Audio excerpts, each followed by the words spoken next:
花开花落自有时，缘去缘来总有因。大家好，欢迎收听翠花的秘密。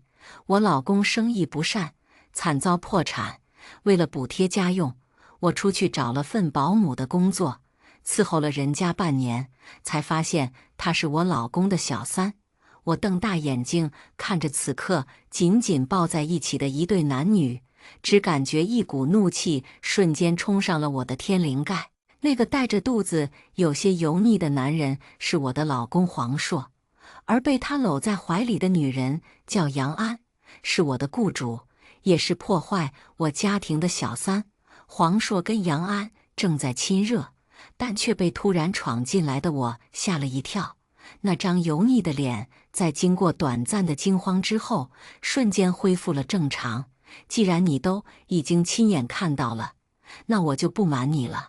我们两个人已经没有什么共同语言了，可以离婚了。下午我们就去办手续。你跟杨安滚在一起多少年了？我死死地握着拳头，咬牙切齿地盯着这对狗男女。如果现在手里有一把刀的话，我想我会毫不犹豫地扑过去杀了他们。1年之前，黄硕的公司出现问题，经营不善，一直在破产的边缘增长。我们两个人从大平层搬到了出租屋里，看着他每天唉声叹气的样子，我主动提出去做保姆，补贴家用。我放弃了那些奢侈的衣物、高端的护肤品，每天任劳任怨地在雇主家里带孩子，挣那点可怜巴巴的钱。但是谁能想到，我兢兢业业照顾了半年的雇主，竟然是黄硕养在外面的情妇。这个世界上恐怕都没有这么可笑的事，让自己的老婆去伺候小三坐月子，还真的是给我开了眼。你问这些干什么？黄硕板着脸呵斥一声，我早就跟你过不下去了。你知不知道每次回家看到你那张脸，我都觉得恶心反胃。杨安坐在他身后笑眯眯地说道，还是得谢谢柔姐把我跟硕哥的孩子照顾得那么好，这半年可真是辛苦你了。等一会儿结算工资的时候，我会给你500小费，当做你这半年的辛苦费吧。咱们就算有钱也不能这么用啊。他也配那500块钱的小费？黄硕鄙夷地说道。杨安看了我一眼，又娇滴滴地窝进了黄硕的怀里。你说的也对，毕竟咱们现在已经有儿子了，以后要花钱的地方还多着呢，不能在这种小事上浪费钱。这对狗男女一唱一和，把我贬低到了地底下，把我的尊严一寸寸地扯下来，踩在地上践踏。我从小到大哪受过这么大的屈辱？所有的愤怒和恨意一股脑地冲向头顶，我奋不顾身地扑了过去，一把抓住杨安的头发，狠狠地甩了2个耳光。紧接着，我又抄起一旁的玻璃水杯，稳准狠地直接拍在了黄硕的脑袋上。玻璃水杯瞬间在他头顶炸裂，鲜血顺着黄硕的脸流了下来。杨安的尖叫声格外的刺耳，我怒吼了一声：“闭嘴！杀了他！杀了他们！”这是我脑子里此刻唯一的想法。被玩弄的屈辱，被背叛的恨意，以及这对狗男女的冷嘲热讽，像是一把熊熊燃烧的火，一寸寸地焚烧着我的理智。我再也不想忍下去了，直接转身冲到厨房，一把把菜刀拔了出来，刀身上泛着寒光，直接吓傻了黄硕跟杨安。我咬牙切齿地质问着：“黄硕，你这个畜生，我掏心掏肺地对你，你怎么能这么对我？”黄硕脸色苍白，立刻开口道：“你可千万别冲动，有什么话坐下来我们好好说。咱们两个人肯定是没办法过下去了，要不然这样，我把我名下所有的财产都补给你。你千万别冲动，我要你们2个见人死。在我眼里，我从来都不在乎那些钱财身外之物，我满心满眼装着的只有黄硕这个人，以及我们夫妻共患难5年的感情。但是我在此刻才知道，哪有什么真挚的感情，都是伪装，都是骗人的。我拔刀直接朝黄硕冲了过去。他虽然身体肥胖，但不过却异常灵活，轻而易举的就躲过了刀，随手拿起桌上剩下的杯子，又朝我砸了过来。我躲闪不及，被砸了个正着。黄硕也趁着这个空档，狠狠地推了我一把，直接拉着杨安就跑了出去。他们两个人倒是跑得挺快，却丝毫没想过此刻还睡在婴儿床里的孩子。我手里握着刀，浑浑噩噩地走了过去。那个小小的孩子此刻正睡得安稳，还不知道外面都发生了什么。我是真心喜欢这个孩子的，每一次他一动一笑的时候，都能轻而易举地融化我的心。我怎么这么傻？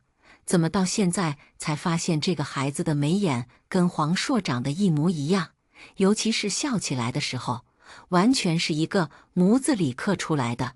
我也是第一次出来当保姆带孩子，所以对这份工作格外认真。杨安跟黄硕看到我把这个孩子当成亲生一样，疼爱的时候，是不是在背地里笑得牙都快要掉了？我缓慢地把手伸出去，放在孩子的脖子上。他才刚刚出生半年，生命异常脆弱，只要我想，只要手上稍微用力，就能瞬间扭断这个孩子的脖子，结束这一场悲剧。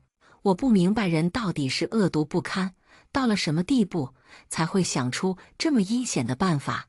就在我走神的时候，跑出去的黄硕跟杨安终于想起来家里还有一个孩子。看到我的手刹在孩子的脖子上，黄硕当即大喊一声：“放过孩子！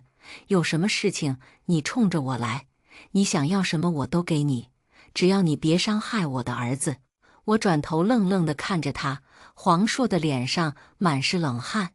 他是真的害怕我会对这个孩子下手，毕竟他现在已经不年轻了，这个孩子可是他唯一的骨肉。看到他这副焦急不堪的样子，我突然想起来，我那个流产的孩子在我的肚子里只待了4个月，还没来得及看看这个世界就离开了，转身回到了天堂。我嘴角缓慢地扯开一抹笑容：“可以呀，只要你们2个人跪在地上给我磕头，磕到我满意为止，再把所有的财产转移到我的名下，我就放过这个孩子。”我说这话的时候，手还在孩子的脖子上掐着，右手上还握着一把菜刀。只要我想，我真的可以在答应之前就解决掉这个孩子。杨安已经崩溃地大哭起来，用力地推着黄硕：“你快点想想办法呀！要是孩子没了，我也不活了。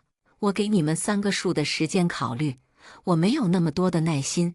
刚刚他们跑出去的时候，说不定已经偷偷报警了。我向你们2个成年人复仇，可能有些困难，但不过一个小孩子，我想要弄死他，太简单了。现在就看你们是想要钱，还是想要这个孩子的命。3、2……在我即将喊下最后一个数字的时候，黄硕扑通一声跪在了地上，脸上满是屈辱，而杨安也紧跟着跪下。他那张精心保养过的脸，哪还有之前的得意？此刻满脸是泪，看起来可怜至极。你想要什么，我们都给，只要你别伤害孩子，有事情冲着我们来。我简单开口，磕头。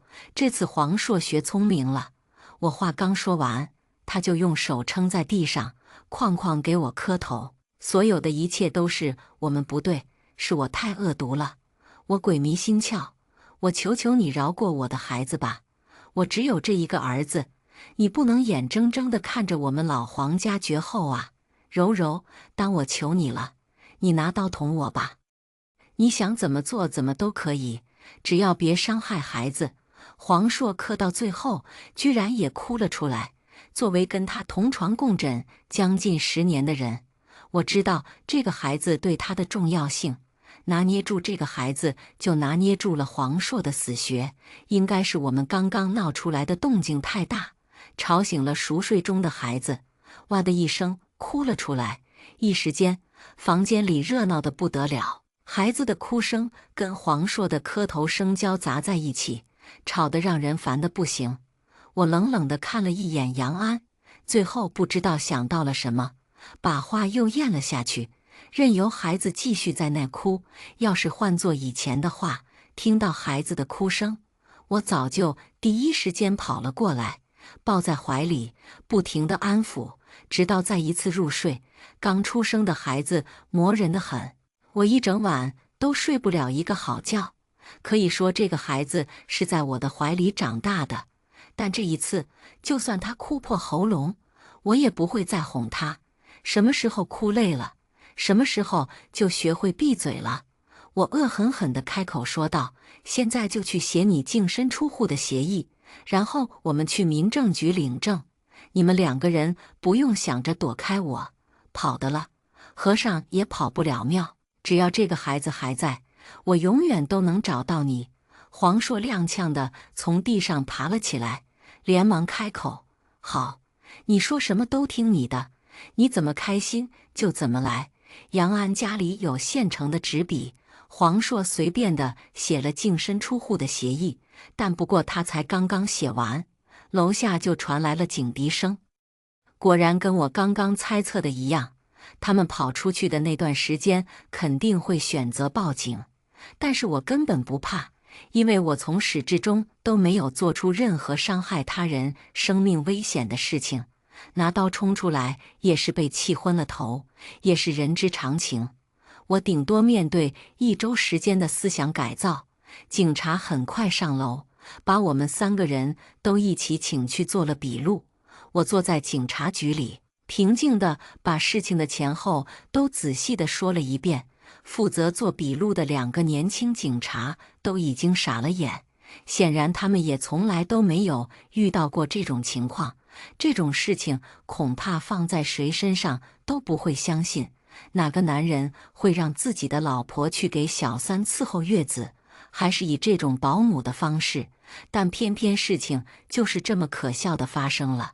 我听到杨安在隔壁大声地喊道：“警察同志，你们一定要处置这个女人，她现在跟疯了一样，一旦把她放出去的话，她肯定会去害了我儿子的。你们要想个办法保护我儿子，最好一直把他关起来。警察局不是你瞎闹耍泼的地方，具体要不要抓起来，抓多久，这些有法律衡量，用不着你在这喊。不做亏心事，不怕鬼敲门。你做了这么下贱的事情，迟早也是要遭报应的。”有个小警察看不下去，怒气冲冲的话说完，就被一旁的警察用胳膊肘撞了一下，用眼神示意他别再往下说。小警察一脸憋屈地把话咽了下去，默默地坐回到了椅子上。我转头看着一言不发的黄硕，心里冷笑，哪怕是素未谋面的陌生人，在听过这段经历后，都会不自觉地站到我这边。他们2个哪里配得上人这个字，根本就是畜生。警察那边很快给出了结果，因为情节不严重的原因，我只是接受了口头教育。刚刚替我出头的小警察于心不忍，把我拉到了角落处，小心地叮嘱着我，离这对人渣远一点。你现在要做的就是争取多拿一点财产，争取让那个狗男人净身出户，千万别为了这2个人毁了你的后半辈子。他也怕我一时情绪上头做了什么，毁了自己人生的事。我勉强地勾起一个笑容，对着他摇了摇头。我已经冷静下来了，而且我不会做那么傻的事的。这件事情里，孩子从始至终都是无辜的，做下恶事的人是黄硕跟杨安，代价也应该由他们2个人偿还。从警局出来之后，我跟黄硕就去领了离婚手续。他倒是说话算话，把名下所有的财产都给了我，但不过因为生意破产的原因也没多少，分到我手里的钱一共才30多万，还有一栋老楼。黄硕不是什么大度的人，他之所以能舍得净身出户，是因为怕我真的对孩子动手。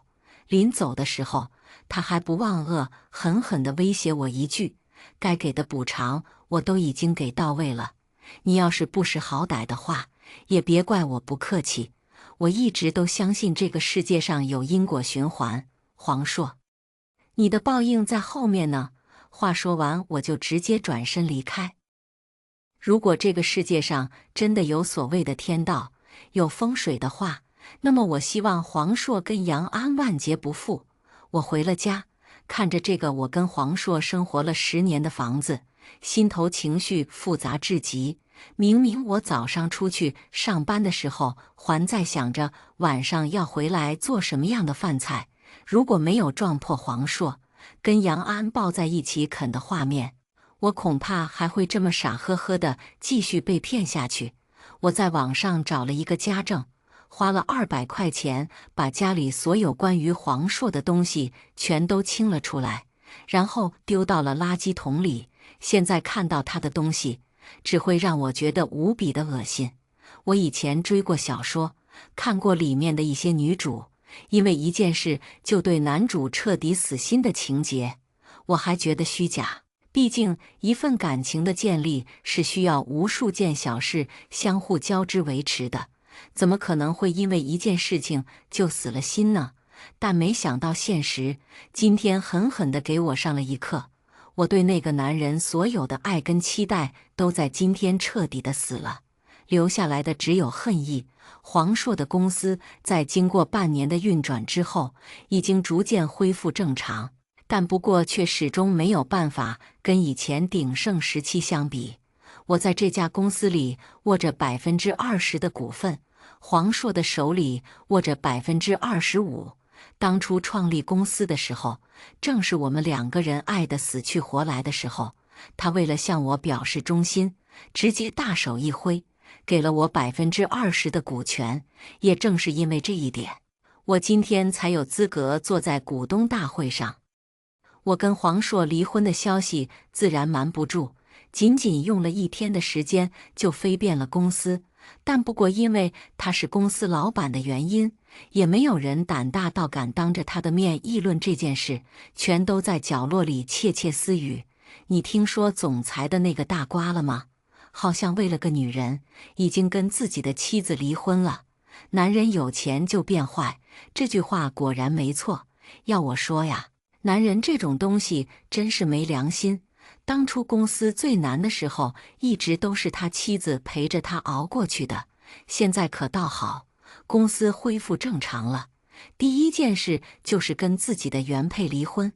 我听说马上就要跟小三领证了，就算是要恶心人，也没有这么恶心的吧？让我说呀，这个世界上所有的小三都该死。世界上有那么多的男人，为什么非要跟有妇之夫混到一起？2个女员工躲在卫生间里窃窃私语的，话里话外都是为我打抱不平。只有女人才最了解女人，她们心疼我，同情我，也厌恶黄硕跟杨安。虽然他们2个人只是小员工，但不过这些舆论的声音正是我现在最需要的。一个人的嘴能堵得住那么100个人的嘴，1000个人的嘴呢？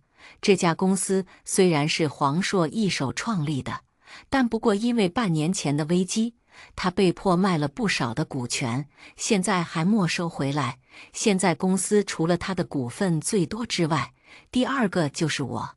我把之前离婚分到的那栋老楼去银行抵押了，贷款出来的钱从另一个股东手里收了10%的股份。现在我手里握着30%的股份，是公司的第一决策人。而我做的第一件事就是彻底的把黄硕踢出去。像这样的公司根本不认可创始人，只认可手里股份的最大者。当黄硕听到我已经收购到股份的时候，脸上出现一抹不可置信的神情，直接把我拉到走廊里，咬牙切齿地逼问着我：你到底还想要什么？非要把我逼死了，你才肯甘心吗？我把所有的财产都给了你，现在你又要抢走公司，你让我以后怎么生活？我还有个儿子要养呢，那是你的事情。跟我有什么关系？我皱着眉头，有些不解地反问道。现在我是公司里的决策人，但你还是坐在股东的位置啊，我又没有砸了你的饭碗。当然，如果你不想继续留在公司的话，欢迎你随时离职。这个世界上只要有手有脚，勤快一点，就肯定能够养活得起自己的。李柔，你就是在故意报复我，别以为我玩不过你这些小手段，你给我等着！黄硕死死地握着拳头，看样子好像想一拳打下来，但不知道想到什么，又硬生生地忍了下去。我没吱声，随便他怎么折腾。他要是想从我手里重新拿到公司的控制权，股份数量就必须要超过我。但不过，面对一家已经逐渐好转的公司，想要买股权也不是那么容易的事儿。再加上这段时间不停发酵的舆论，让黄硕在股东们心里的印象大打折扣。这样一来，就更没有人愿意卖他股份了。换句话说，就算是他想买，他也没有那个钱。我不知道这些年黄硕在杨安的身上都花了多少，我甚至怀疑他现在住的这种小公寓都是黄硕当时送给他的。我突然有些后悔，当时离婚证领得有点太匆忙了，我应该直接把杨安起诉到法庭，让他把这些年吞进去的东西全都给我吐出来。毕竟黄硕手里的每一分钱都有我一半，从黄硕手里抢走公司只是我的第一步计划，接下来我的报复还在后面。我要见两个人身败名裂，以后到大街上只能像是过街老鼠一样瑟缩着，不敢抬头过上人人喊打的日子。我第一时间想到的还是舆论的这一把刀。现在网络很发达，在网上随随便便找个枪手就可以帮自己解决一大堆事情。我花了500块钱找了个文笔不错的博主，把这段时间发生的事情都告诉他，让他给我整理出一个详细一点的事情经过。当然，在这个故事里，我越可怜，越无辜越好。这个博主是聪明的，知道在哪里该多泼油，知道在哪里该刹车，整个故事完全是1:1复制，但又因为他的文笔又多了些锦上添花的味道。我把帖子发到了我所有的社交平台账号，每一个账号都单独的投了钱。我现在生活的小县城虽然不大，但是留乡的年轻人特别多，只要他们能看到我的这些帖子，就迟早会宣传得满城风雨的。在互联网的强大作用下，王朔和杨安的个人资料很快就被人扒得干干净净。下面更是有网友直接评论了杨安现在的家庭住址，这两个人在我们小县城里可谓是彻底的火了。黄朔再一次带着杨安出现在我面前，是想求我删掉那2篇帖子的。他们两个人用口罩、墨镜、帽子把自己裹得严严实实，生怕自己被认出来。随着时间发酵，我的那几篇帖子热度也越来越高，不少网友已经恨得咬牙切齿，纷纷在评论区里留言，要坐飞机过来教黄朔跟杨安重新做人。杨安脸色苍白，眼睛底下还挂着大大的黑眼圈，不知道这几天有没有睡过一个好觉。一看到我，直接开口命令道：“你的那2篇帖子已经彻底的影响到了我的正常生活，你立刻删除，不然的话我就要找律师了。”我为什么要删除？这不是满足了你的愿望，让你当了一把小网红吗？我记得杨安以前的工作是个化妆师，后来怀孕之后就辞职了，靠着黄朔养着。在坐月子的这段时间，他一心想在互联网上闯出个名堂，每一次的视频配的都是比较让人生气的婆媳关系的话题，所以哪怕只有5万粉丝，但是每个作品的浏览量却全都在100万加以上。我听人说过，像这种平台就是靠着视频的播放量和浏览量挣钱的。前2天有人刚刚扒出一个弄虚作假的大学生情侣，仅仅靠着几天挨骂的功夫，就挣了12万，这还是最低收入呢。杨安气得不轻，李柔，该拿的好处你都已经拿完了，你到底还要怎么样？我要你们2个人身败名裂，这辈子都为自己做过的恶心事情付出代价。我淡淡的开口说道，我不知道是你们2个人谁想出这个恶毒的主意，又或者说是你们2个人一起研究出来的，让我去给一个小三照顾月子，这种事是人干的事吗？既然做了，那就得让别人知道。杨安瞪着眼睛看着我，反正你都出来当保姆了，照顾谁不都一样吗？照顾我怎么了？我又没有少你1分钱工资。他说的这一句话是我活了将近30年以来听到的最好笑的一句笑话。你到现在还觉得你自己一点错没有吗？你故意勾引有妇之夫，破坏我的家庭，上赶着当小三儿的事儿，我还没有跟你算账呢，你怎么有脸跑到我面前说这件事？够了！黄硕忍不住的怒吼一声，赶紧把帖子删了。这件事情我可以当作没发生，不然的话就别怪我不客气了。我冷笑一声，看着他，我倒是要听听你们2个人怎么让我不客气。要是你们诚心跪下道歉、磕头的话，我还可以考虑删掉帖子，但是现在不可能了。我离婚不是还分了一点闲钱吗？我一会儿就把这些钱全都投到账号上面买热搜，让所有人都知道你们这对狗男女有多么恶心，光脚的不怕穿鞋的。更何况我现在也没什么害怕的东西了。我爸妈在老家那边，就算我闹出再大的动静，他们也不会受到打扰。我跟黄硕结婚这么多年，一直没要孩子。这件事可能是我的人生中做的最正确的一个决定。黄硕咬牙切齿。我们走着瞧，杨安不甘心地看了我一眼，但也只能跟在黄硕的后面默默离开。我不是什么好欺负的软柿子，被这对狗男女上门威胁后，我直接把刚刚的录音又发到了网上。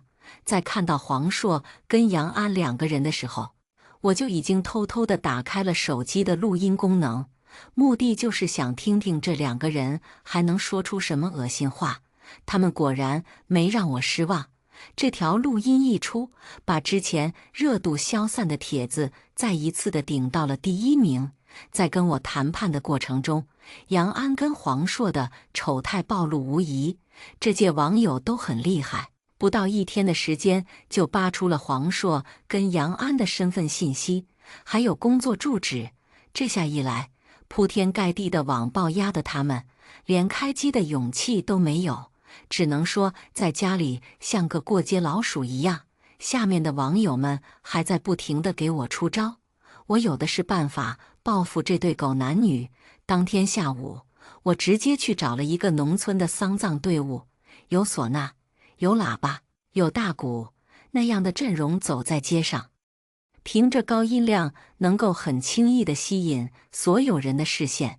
我花了2000块钱定制了一条红绸，让丧葬队伍绕着杨安家的小区走了一圈，上面更是写得清清楚楚，祝小三杨安跟渣男黄硕百年好合，天长地久。这条视频又被看热闹的网友拍了下来，直接把这一系列出轨的事情演成了3部曲。网络暴力这种事情不是一般人能够扛得住的。面对铺天盖地的辱骂和诅咒，杨安一开始还选择反击，到最后直接把自己的账号注销了。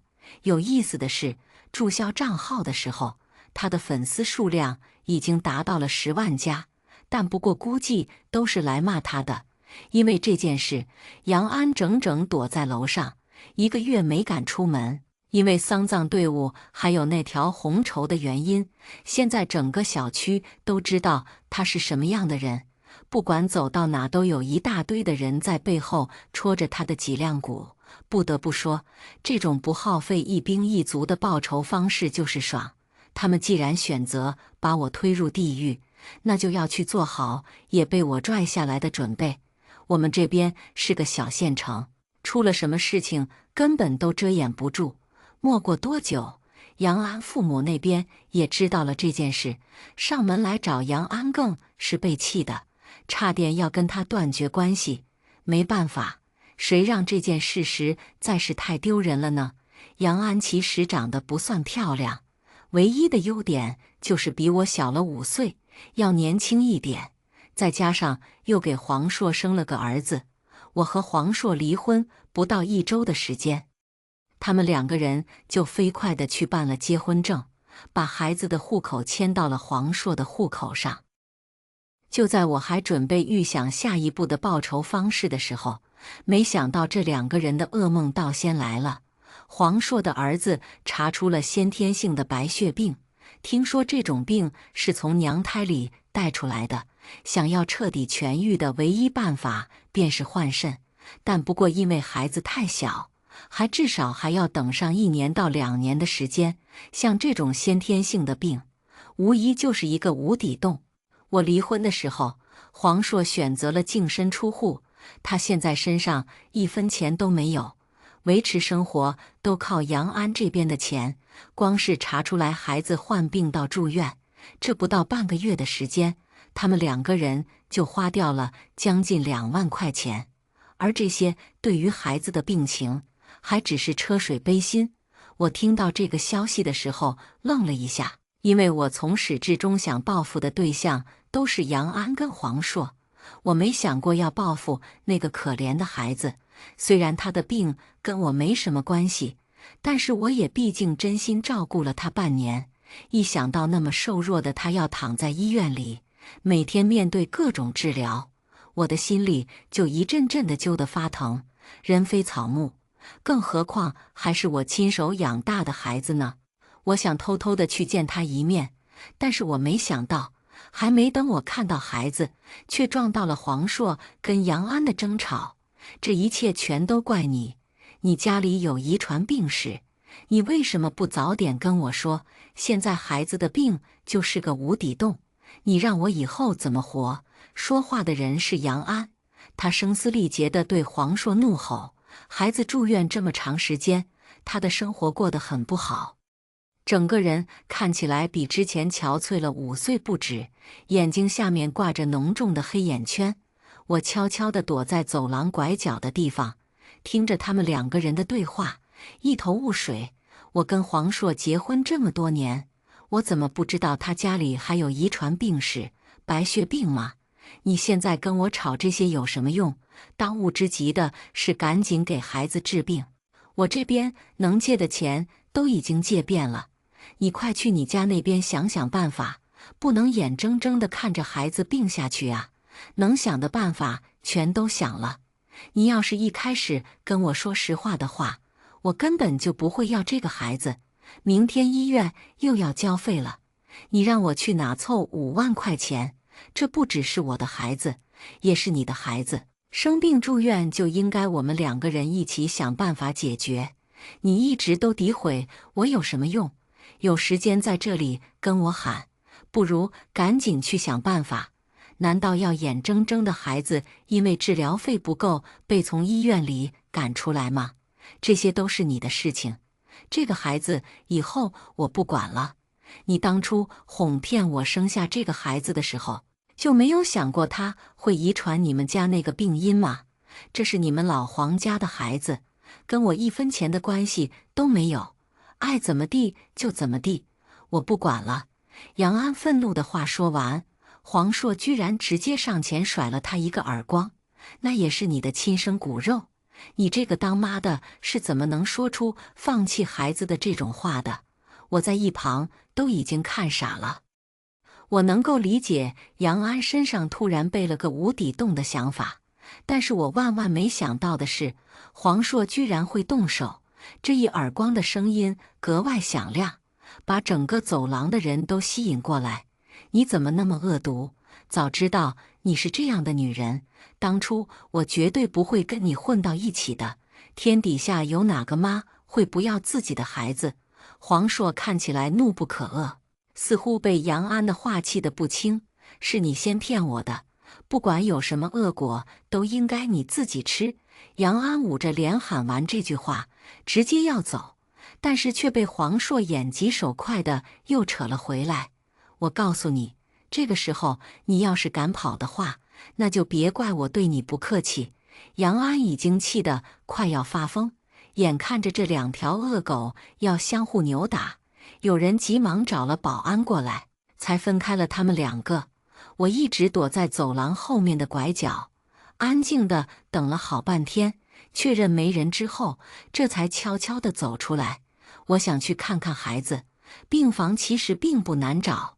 我去的时候，那个孩子正安然地躺在床上，紧闭着眼睛。和他脸上的稚嫩完全不同的是，右手背上的输液器里面还在挂着不知名的药物。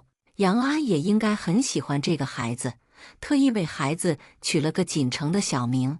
站在我的角度来看，这个孩子突然发病，是对杨安跟黄硕的最大的报复。但是以杨安的角度来看，确实是一场无妄之灾。我不是圣母，不管杨安跟黄硕遭遇什么意外，我都觉得是他们活该。我只是单纯的心疼这个孩子，希望他能快点的好起来。黄硕跟杨安手里的存款有限，根本就耗住这么一个大的无底洞折腾。杨安还是跑了。我和黄硕离婚之后，也仍然有一些共同的朋友活跃在朋友圈里。这天我看到了他们转发出来的求助填款的链接，我点进去往里面赚了5000块钱。我是没有怀过孕的人，所以早就把这个孩子看成了我的亲生骨肉。但是我没想到黄硕就像是条狗一样，居然顺着这条转账信息重新找到了我。见到我的第一面就直接跪了下来，老婆，老婆，你帮帮我吧，我现在确实是走投无路了。杨安跑了，我只生这一个病殃殃的孩子，我一点办法都没有，我求求你帮帮我。我知道你手里有钱，当时正值我进小区的路上，他这么一跪，不少人的目光都被吸引了过来。黄硕哭得鼻涕一把泪一把，我从来都没有想过他有一天居然会在我面前跪着求我，还是以这么狼狈的样子。但是我丝毫没心软，面无表情地直接叫了保安，把黄硕赶了出去。这个小区是高档小区，只会维护小区内的业主。黄硕不是这里的住户，一上来又这样用道德绑架的方式来捆绑我。有人根据前些日子在网上热传的帖子，认出了黄硕，录下来的视频又给这场发掉了。长达1个月的电视剧添加了后续，黄硕知道了我现在的住址，自然不会这么轻易的放过我，每天都要来死缠烂打，逼着我借钱给他。幸好我跟楼下的保安室打了招呼，又特意的买了几条好烟送过去，这样一来才让我换得了清静的生活。我最后一次点开筹款的链接，往里面投入了2万元，算是我对这个孩子最后的一点善心吧。毕竟我们是真真切切的相处过半年，父母造的孽，没有必要非得报应在孩子身上。我看着也觉得心疼。下面我们来听第2个故事。婆婆说，女人要以家庭为重。我回怼，你每个月给我6000块，我也行。7岁的儿子作业没写完，眼看着就要10点，我让儿子去睡觉，明天再写，反正周末，明天还有1天时间。然而，我这话刚说完，一直在客厅看电视的婆婆陈冬梅瞥了我和儿子一眼，说：“秦宇，你就是这样教育小森的，难怪小森做什么事都拖拖拉拉。你再这样教育下去，小森迟早得被你交费。”我回头看婆婆，她继续说：“不是我说你，我以前最讨厌的就是你这样的家长，明明今天能写完的作业，非要拖到明天。完了明天有事去了，作业写不完，就怪老师作业布置多了。陈冬梅是小学老师，半年前刚退休，退休几个月后说要来帮我们带孩子。这不是陈冬梅第一次对我指手画脚了。她来的那天，我刚好加班加到了11点多才回家，我老公林斌也出差了，所以那天小森的作业是陈冬梅辅导的。结果我回家的时候，辅导完我儿子作业的陈冬梅还没有睡，她应该是觉得他没来之前我加班，林斌辅导作业的场景，所以隐晦地指责我不该加班那么晚，把辅导作业的事交给他儿子。他的原话：女人啊，还是得以家庭为重。还举例说明，我家隔壁的那对夫妻，女方就是全职在家带孩子的。我想了想，他第一天来，我应该给他点面子，不能骂。所以我说，确实，隔壁家媳妇跟我聊过天，她跟她老公结婚的时候，婆婆全款给夫妻俩买了房和车，生了孩子后还每个月给她6000块。我害怕她听不懂，又说你要是给我这个待遇，我肯定也全职在家带孩子了。陈冬梅噎住了。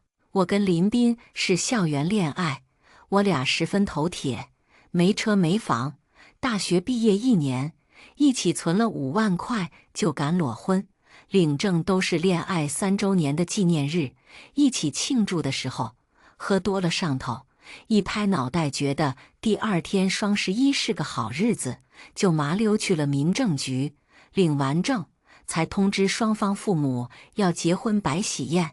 当然也没指望他父母帮衬多少，我爸妈是老来得女，年近50才生了我这么个孩子，见不得我吃苦，觉得我结婚连婚房都没有，很不像样子。在我跟林斌结婚后，将我俩结婚时收的人情钱再添了50万，全给了我俩，让我俩去买房。房倒是买了，买完装修的钱不够了。于是林斌问他父母借了10万，借这10万的时候，陈冬梅在我面前的话倒是说的特别好听，我就林斌这一个儿子，你们买房装修还说什么借不借的，直接给你们了，并爽快地转账过来了。我那时觉得他虽然时常说一些让人上火的话，但对他儿子还是可以的。而且自我跟林斌结婚起，因为我俩的工作都离林斌家较远，自己在外面租房，不跟他同住，我跟他的关系也还算过得去。直到次年，我妈子宫肌瘤住院时，我才彻底看清楚他这个人。我妈住院后，陈冬梅干的第一件事是让林斌还钱。我们当时刚装修完没多久，儿子也才出生几个月，林斌手里没那么多，说过2年再还，他就给我打了电话。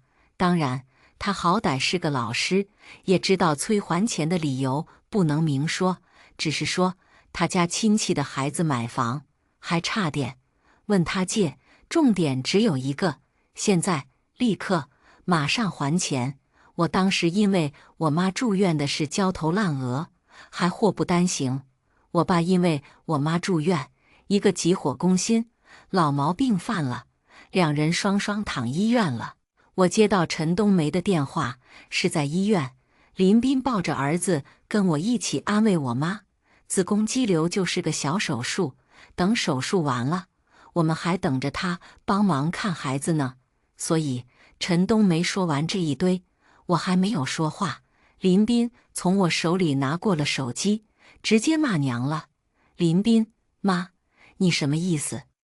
你在你儿子最艰难的时候，要你儿子还钱，给你亲戚借钱买房。我是你儿子还是你亲戚是你儿子？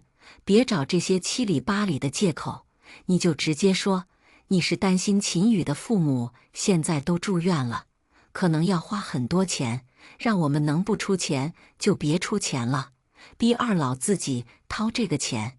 你们的钱是我问你们借的，你别往秦宇这里打电话，跟我说就行。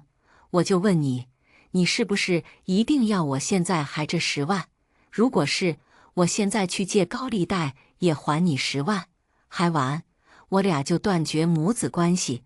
最终陈冬梅没说一定要还他的钱，讪讪说了句：我以为你们存了点钱，手头宽裕了，想着都是亲戚，能帮点就帮点。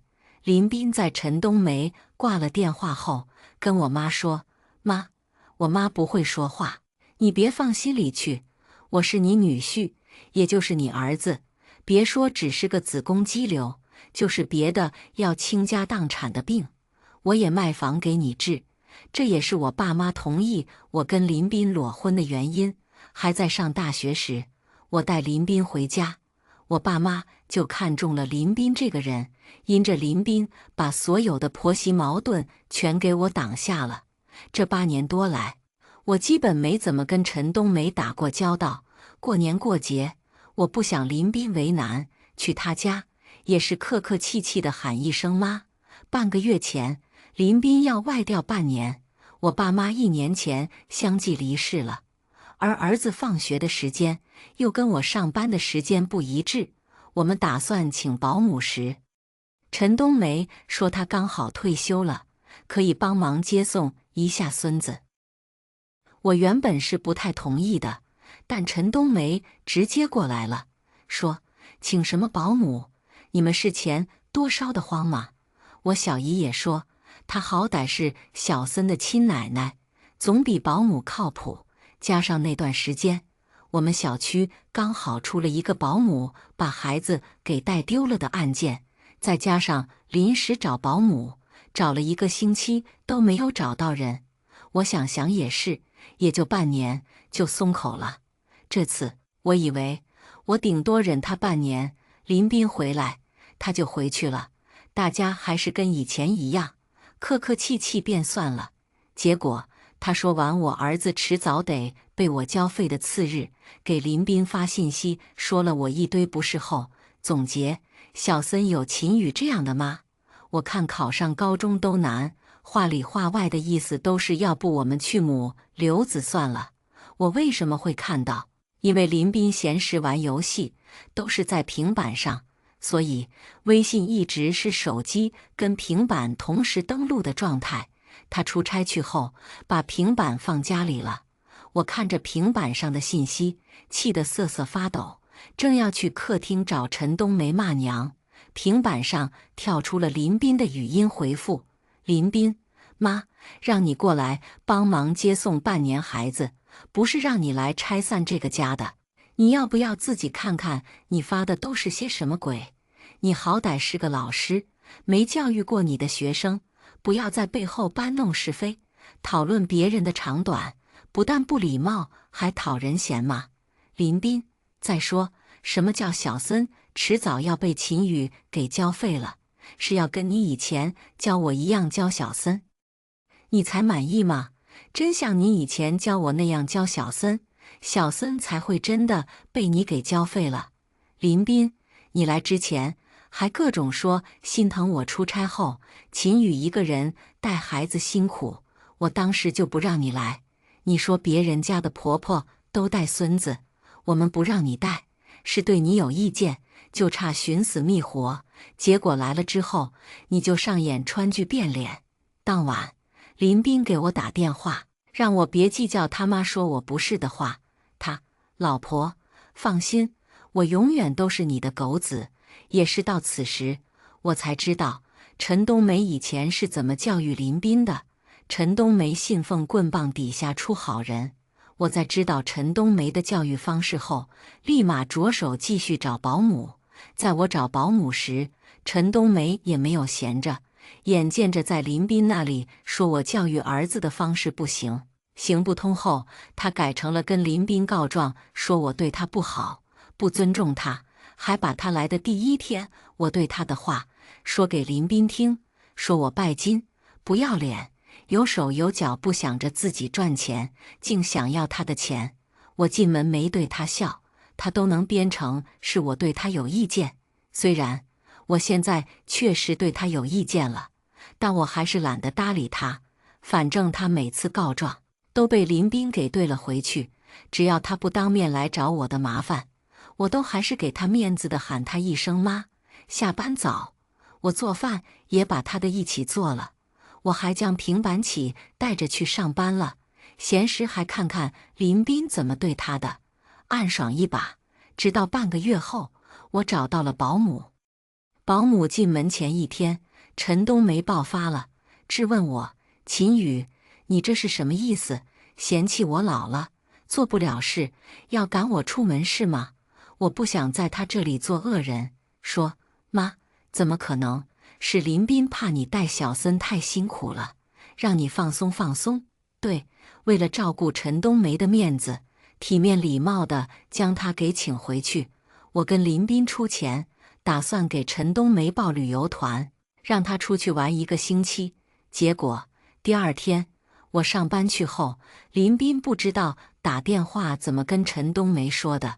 我下班回去的时候，陈冬梅不但没有回去，还一副老佛爷的姿态，坐在沙发上指挥保姆做这做那。保姆李阿姨是我小姨的邻居兼好友，以前我妈带我去小姨家串门时，也一起吃过饭，认识我。她家跟我家就5个公交站的距离，她是前几天才退休，儿子儿媳妇也才结婚不久，还没有生娃。原本不想出来再做事的，是看在我小姨的面子上，才答应帮我半年的忙，连工资都只是象征性的收1000。来之前就说好了，只要晚间帮忙接一下小森，做一顿晚饭。但陈冬梅却正让人家给家里大扫除。我还在门口，就听见陈冬梅嘲讽李阿姨的声音：现在的孩子啊，就是不成器，让当妈的退休后还要为了他们出来做保姆赚钱。顿了顿，高傲的又说：我儿子倒还行，结婚没让我们操心，婚后也没有问我们要过1分钱。李阿姨笑回：人跟人不同嘛，就像有些儿子明明有妈，却跟没妈一样；有些婆婆凭一己之力，不但让儿媳妇嫌弃，连儿子都嫌弃，也不知道脑子怎么想的，干出这种没有10年脑血栓都干不出的事。于是我进了门，就见陈冬梅被气成了河豚，她还没来得及发作，李阿姨见到我，将手里的手套麻溜拿下来，故意往陈冬梅面前一丢，跟我说：小雨，你回来了，我就先回去了。我送李阿姨出门，跟她道歉，她叹了口气看着我：放心，答应你帮半年的忙，肯定帮你半年。你妈以前就担心她将来没了，你被婆家欺负。哎，她看了眼门里，陈冬梅正盯着她，她欲言又止了片刻，最终没再说话。送完李阿姨，陈冬梅的气还没有消，对着我就是顿输出：秦宇，你嫌弃我就直接说，不用拖外人来我这里冷嘲热讽。我原本想着，当初确实是我自己脑子出问题了，同意他过来的，所以送他走也应该体面礼貌。但此刻我看着他的冷脸，突然就不想礼貌体面了。我哦了一声：你才看出来我嫌弃你吗？我回房问林斌，陈冬梅怎么还没有回去？林斌发了几个大大的问号，比我还惊讶，说：我妈不是说今天上午就回去了吗？我爸还跟我确认我妈回去了。林斌转头给他爸打了个电话，好家伙，得到的回答是：陈冬梅回去了半天，结果就因为他到家的时候，公公在楼下公园下棋去了，没在家。陈冬梅逮着公公，在楼下公园跟公公大吵了一架，还上手削了公公2巴掌，俩人闹得很不愉快，所以又回来了。我在这一刻深刻地体会到了什么叫请神容易送神难。而在我想着，在陈冬梅跟公公吵架的情况下，我执意现在就请他回去，是不是有点过分时，陈冬梅过分地把我说的那句"你才看出来我嫌弃你妈"的话发给了林斌，然后跟林斌哭诉我对他怎么不好，现在都已经直白地说嫌弃他了。他玩阴的，偷偷录音，我瞬间怒上心头。正此时，儿子大概是被吵醒了，从自己的房间过来了我房间，委屈巴巴望着我，问妈，奶奶什么时候回去？在儿子面前，我一直没有说过陈冬梅半句不是。我问怎么了？儿子把手往我面前一伸，我才发现儿子的手心是肿的。儿子，我今天作业做错了3道题，奶奶说为了给我长记性，打的，错1道题，打10下。我终于知道李阿姨临走前的欲言又止是什么了。她都能这么过分了，我还跟她讲个屁的道理。我当即出去，指着门对陈冬梅说，既然觉得我嫌弃你了，现在就从我家离开。陈冬梅不走，还喝了一声，这是我儿子的家，我想住多久就住多久。我也喝，你大概是忘了，这房子当初买的时候是我爸妈出的钱，跟你儿子关系不大。在我强硬的态度下，他炫气欲泣，最终提着行李箱走了。等我哄完儿子睡觉，家里的平板上不意外地出现了我对陈冬梅的那几句话，以及一张他提着行李的照片，配文字：半夜被你媳妇赶出家门了。而后是一段长长的语音控诉：林斌，我从小将你养大，你现在娶了媳妇忘了娘，任由你媳妇这么欺负你妈。我这么大年纪了，退休了都还要操心你，你却丝毫不知道感恩。在我跟媳妇之间，你句话也不帮我说，你还是人吗？我深吸了几口气，安慰自己，算了算了，反正他已经走了，掀不起什么风浪了。然而我还是天真了，他即使人走了，也能搅弄风云。他走后第5天，我在平板上看见了我跟男同事一起喝茶的照片，陈冬梅跟踪我，还鱼拍了我，偷拍的角度十分刁钻，我跟男同事看上去像在接吻。而事实是，当时办公室几个同事一起在公司楼下喝茶，我跟那个男同事刚好坐一排。他问话，我侧头看了他一眼。陈冬梅发完照片，发文字：秦宇为什么这么容不得我在你们家里？就是因为他有外遇了，怕被我发现，他还无中生有。我刚去你们那里那天，他半夜11点多才下班，就是这个男的送回来的。谁知道他是真的加班，还是跟这个男的约会去了？你自己看看，你平日里护着的女人到底是个什么狐狸精？你才出差1个月，他就不守妇道，到处勾3搭4。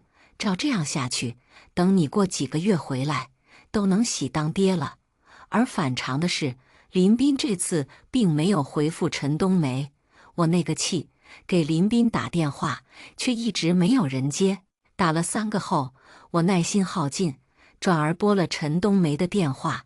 刚接通，我还没说话，陈冬梅先是冷哼了一声，继而直接将一顶出轨的帽子往我头上扣。秦宇，你现在都出轨了，怎么还有脸给我打电话的？我一定会让我儿子跟你这种不三不四的女人离婚的。以前我就跟林斌说过，像你这样的狐狸精不能娶，迟早的出轨，搞得家里鸡犬不宁。他这话的意思是，他以前就时常在林斌面前说我的不是了，只是这次恰好被我知道了，是吧？我怒骂，老妖婆，我俩到底是谁想搞得家里鸡犬不宁？你心里没点逼数是吧？我越想越气，又道，既然你认为我想把家里搞得鸡犬不宁，我让你见识见识我是怎么把家里搞得鸡犬不宁的。说完狠话，我把电话给挂了，然后把不久前陈冬梅去送我儿子上学时，跟儿子同学的爷爷聊天时的照片发给了公公，配文：爸妈怕是出轨了，你注意点。既然不想安稳过日子了，那就谁都别活。照片是那天，我刚好跟陈冬梅一起出门。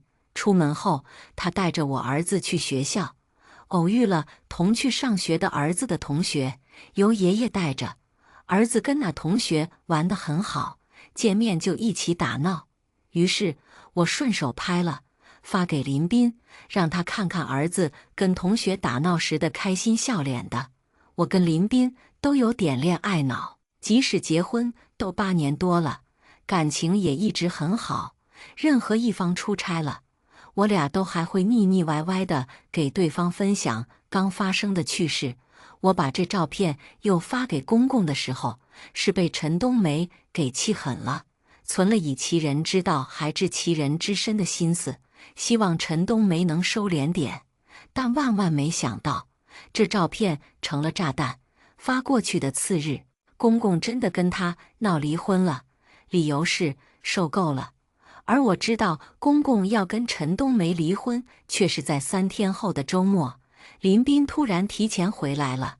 虽然陈冬梅发照片跟信息给林斌的当天，林斌在半个小时后给我回了电话，解释了他当时没有接我电话是因为正在开会，手机落在会议室外面了。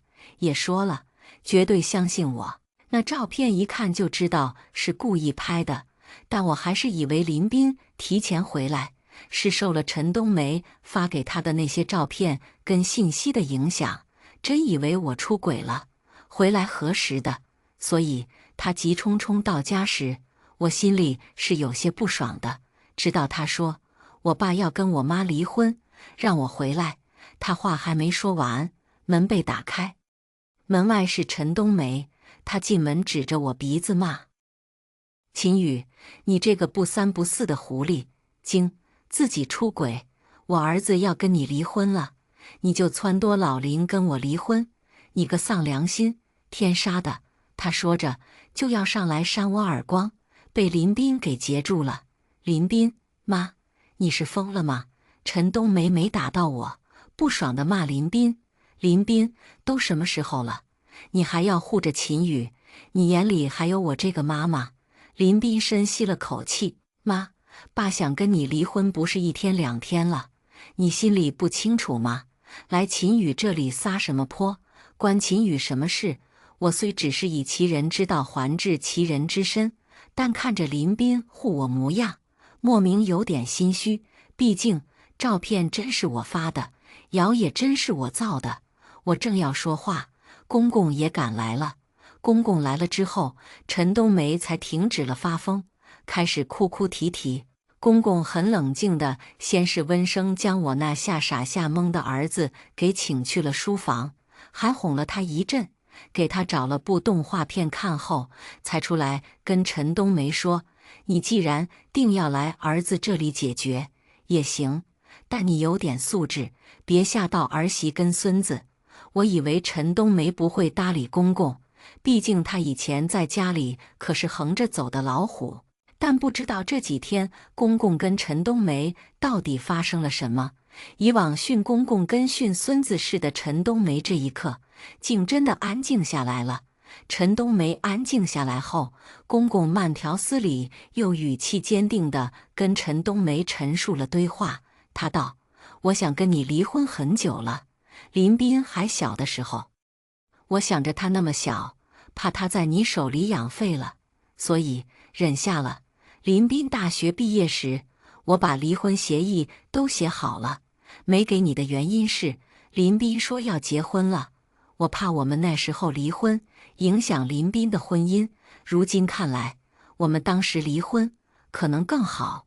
你自己看看，你在林斌结婚后对林斌做的事，哪一件是一个母亲该做的？他顿了顿，当然，我现在要跟你离婚，也不是因为林斌，是我们一起生活了30多年了，我受够了你的掌控，你的谩骂，你的哭闹。现在我们都退休了，我想死前过几天舒心日子，不被人打骂，地下几天棋，跟任何人无关。你也别来林斌这里闹，给人小两口添堵。公公说完，很平静地拿出离婚协议书，看着林斌说：“让你回来，就是跟你说一声，我跟你妈要离婚了。你妈我以后不管了，你自己有点分寸，别被你妈给折腾得两头不是人。”陈冬梅听完这话，终于再也安静不下来了，开始骂骂咧咧。只是没等她骂完，公公以财产为要挟，将她给一起带走了。走之前还跟我说：“秦宇，对不起，我们老人家的事还惊了你们小辈。”公公跟陈冬梅走后，林斌直接跟公司申请回来了。原本他这次外调半年回来就可以再升一级，但他说工作先放一放，我怕我妈搞得我妻离子散。实话，我还是以为林斌夸张了。陈冬梅现在自己都焦头烂额了，怎么可能还有心思来我们这里给我们添堵？事实证明，又是我天真了。陈冬梅眼见着挽回公公无果，公公在她不同意离婚，干脆直接法院起诉离婚后，又开始来我们这里撒泼了，在我家各种哭，让林斌去劝公公别离婚，说他俩都是50、60岁的人了，现在离婚说出去要被人笑掉大牙。林斌不去劝公公，反而劝陈冬梅离婚。陈冬梅瞬间像被引爆的炸弹，暴跳如雷地骂林斌：“林斌，这是一个儿子该说的话吗？我生你养你，为了照顾你的生活，那些年即使我自己有早课，也会提前先帮你做好了早餐再去学校。为了你能考个好的大学，我出钱出力帮你报补习班，陪你一起上补习课。你现在是翅膀硬了，觉得我碍你的眼了，是吗？”这些话不知怎么就出了林斌的逆鳞，他突然大声地跟陈冬梅对呛：“妈，别说是为了我，你只是为了你的掌控欲跟表现欲。我以前跟你说过多少次，我不吃韭菜饺子，你为了逼我吃，天天给我做，不吃就往我嘴里塞。我说我不吃葱，你就把每盘菜上都放上葱。家里只要有客人，你就各种诉说你那些年的辛苦，各种要我表演。但凡外人说我的不是，你立马附和，从来没有维护过我一次。我他妈是你的儿子，不是你的工具。为了我能继续被你掌控，连我的高考志愿，你都要一哭二闹三上吊的逼着我改成本市。我不改，你给我下跪逼我改。你扪心自问，这是一个正常母亲能干出来的事吗？”我惊呆了，疏忽想起我跟林斌还在恋爱时，我带他回家，我妈在厨房里做饭，正在切葱。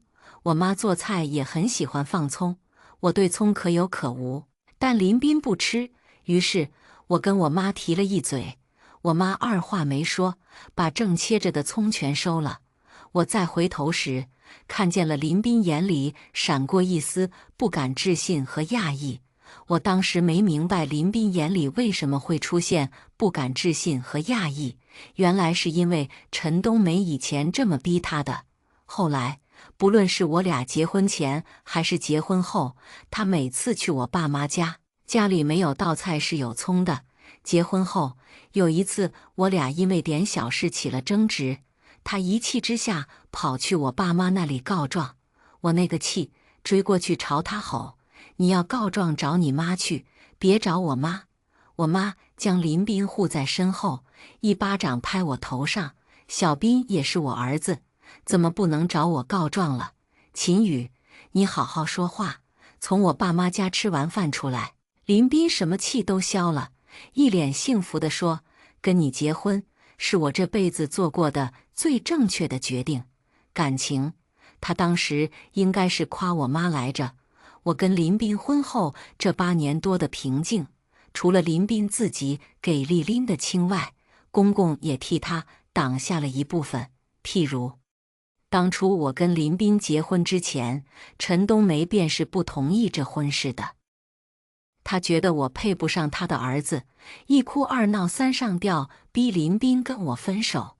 奈何林彬不再像以前一样搭理他，公公更是给林彬提议，先斩后奏，把我们的请帖背着陈冬梅发给了他家的亲戚们，陈冬梅才不得不低头的。